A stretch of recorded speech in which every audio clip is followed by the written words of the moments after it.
शिवाजी महाराजांची कीर्ती बेफाम होती. महाराजांची कीर्ती बेफाम.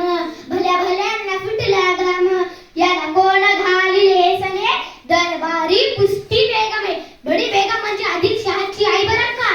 नजरेत तिच्या अंगार दरबार झाला गफगार. कुणी घेईना पुढाकार साऱ्यांनीच मांडली हार. इतक्यात अचानक एक सरदार उठला बोलला, हम बुलाएंगे शिवाजी को. त्यांनी विडा उचलला. नाव त्याचं अफजल खान.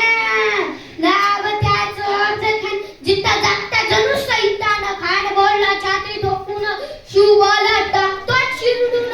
कौतुक झाले दरबार. खान निघाला मोठ्या गुरमीत. त्याचं घोडदळ पायदळ फौज पाट नाही बक्कळ. अंगीदार तिचं बळ पानाला कापे चळचळ. गावं लुटली, देवळं उद्ध्वस्त केली, आया बहिणीची आबरू लुटली. कोण रोखणार आहे बांधय आत्ता शुभाचं काही नाही. इकडे निजाम, तिकडे मोगल, पलीकडे इंग्रज. तो हेच बोलू लागले, राजांची सेना मूर्खर. खानाला कसा खोपणार, काय लढावे हुनर. चिंतेत पंत सरदार. अशा या वाघिणीचा तो छावा. अशा या वाघिणीचा तो छावा. गनिमाला कसा ठेचावा. गनिमाला कसा ठेचावा. डोक्यात गनिमी कावा. भेटीचा धडला सांगावा. प्रतापगडवर आमने सामने भीतीचा सांगावा.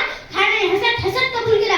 दिवस ठरल्याप्रमाणे प्रतापगडच्या पायथ्याशी खान. प्रतापगडच्या पायथ्याशी खान. प्रतापगडच्या पायथ्याशी खान. खान प्रतापगडच्या पायथ्याशी खान.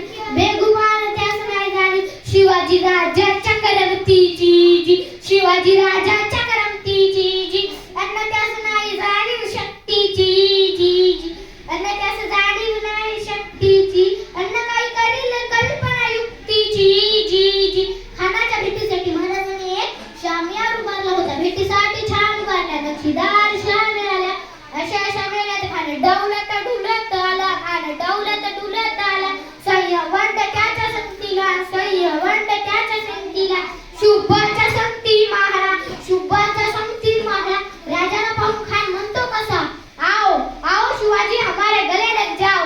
आओ. खान हाक मारित हसरी. खान हाक मारित हसरी. रोखून नजर गेली जी जी जी. खानाने राजाला निघून दिला आणि दगा केला. खान दाभिमान मान्याला. खान दाभिमान मान्याला. कट्टारीचा वार त्याने केला. कट्टारीचा वार